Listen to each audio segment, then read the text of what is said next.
Welcome to Scenario, the podcast for deep dives and reviews.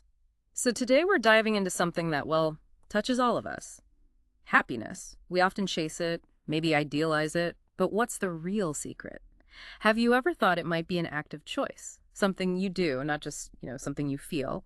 The sources you shared explore exactly that idea, offering some surprising and really practical insights for a more fulfilling life. Yeah, it's fascinating, isn't it? How the materials really converge on this idea that happiness isn't passive. It's not just something that happens to us.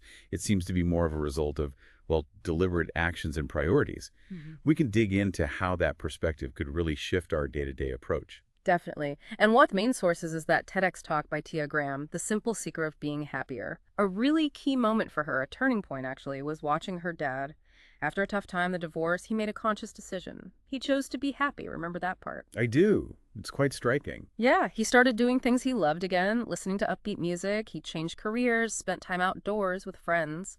That anecdote really highlights something crucial, doesn't it? The proactivity needed. It's not about denying difficulties exist, obviously, but about actively deciding to engage in things that bring joy and, importantly, meaning. Exactly.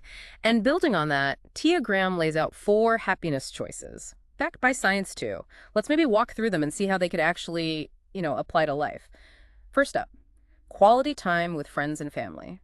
Graham points to the Harvard Grant study, that incredibly long study. Oh, yeah, the one that ran for decades and decades. That's the one. It showed how our relationships, and really the quality of them, directly impacts our health and happiness. Human connection seems to be the #1 predictor. It's quite something that a study following people for, over 80 years lands on something we kind of intuitively know, that authentic bonds are just invaluable. And the flip side, loneliness, is so often linked to lower life satisfaction. Just think, some analyses from that study even suggest that the quality of your relationships at age 50 is a better predictor of health and happiness later in life than, say, cholesterol levels. Wow. Okay, so that's #1. #2, getting good sleep. Making sure we get 7 to 9 hours a night. It doesn't just boost mood and focus. It really impacts overall quality of life. Even when that TV series is calling or the inbox is full, prioritizing sleep is, well, crucial. Absolutely crucial. And you feel it directly, don't you? In your emotional stability, how you handle daily stress. When you're sleep deprived, that emotional resilience just tanks. Yeah. You're much more vulnerable to negative feelings, to unhappiness. I mean, your brain is literally doing maintenance work during sleep, cleaning things out, consolidating memories. It's essential for mental well-being. Right. Makes sense. Okay, third choice, moving regularly. Getting some physical activity, maybe 4 times a week or so. It's not just good for the body. Right. It actually increases happiness levels, improves brain function, and significantly cuts down on stress and anxiety. And it's not about physical appearance, she stresses. It's about inner well-being. Even just like 15, 20 minutes can make a real difference. It's exactly right. Exercise triggers the release of endorphins. Those are, neurotransmitters in the brain. Do feel-good chemicals. Pretty much, yeah. They have that mood-boosting sort of euphoric effect. And you don't need to run a marathon. A brisk walk on your lunch break can definitely do the trick. Good point. Okay, finally, the 4th choice. Doing work you enjoy. And that has meaning. A job that feels significant makes you happier, more motivated, both at work and, in your personal life too.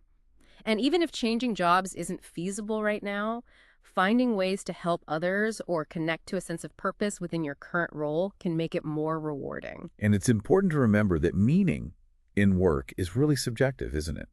For one person, it might be about making a positive impact. For another, creative expression, or maybe just a sense of personal achievement. True. But that statistic Graham cites, that 79% of people globally feel disengaged from their work, that's alarming. It really is. It just highlights a serious issue with direct consequences for overall happiness individually and, collectively. So, thinking about these 4 choices, maybe it's worth considering how to integrate them a bit more into our own routines. Perhaps making a bit more time for that call with a friend, or setting an alarm to actually go to bed a bit earlier, taking that short walk at lunch. Small things. Yeah, or even just reflecting on how to find a bit more meaning in daily tasks. Remember, even small, consistent changes can lead to big results. And it's really key to keep in mind, as Graham points out, that happiness isn't this constant, uniform state of being. A happy life, as she defines it, has more positivity than pain.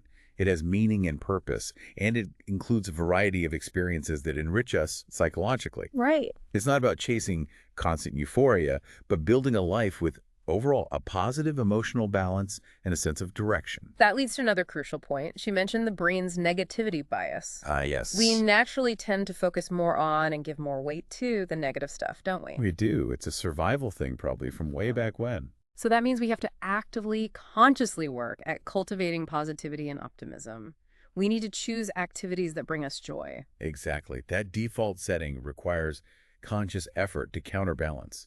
We need to give space and value to the positive experiences.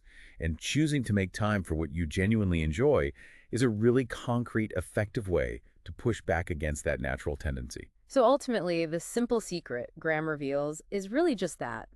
Intentionally spending time doing what truly makes you happy. It sounds simple, but it's powerful. Yeah, it doesn't just boost our personal well-being. She argues it makes us more effective, more successful, and actually better able to care for others too. And what brings us joy can change over time, right? So it requires ongoing reflection and the willingness to try new things, take new actions. And the science really does back this up strongly. The idea that happiness isn't just genetics or external circumstances. It's largely a result of intentional choices and actions. Like the researchers Graham mentioned say, becoming happier takes both the will and knowing the right ways to go about it. So reflecting on everything we've explored today, maybe a simple question to leave listeners with is this. What's one thing you genuinely love doing that perhaps you aren't making enough time for right now? Just imagine carving out a little more space for it. What impact could that have on your happiness, and then consequently, on everything else? And what if the real key to navigating daily challenges, managing stress, even making those big life decisions, lies right there, in that seemingly simple yet incredibly powerful choice to actively cultivate happiness through what we do? Lots to think about. Thanks for exploring this fascinating topic with us here on Scenario. We hope this deep dive gave you some useful and interesting things to consider. Until next time.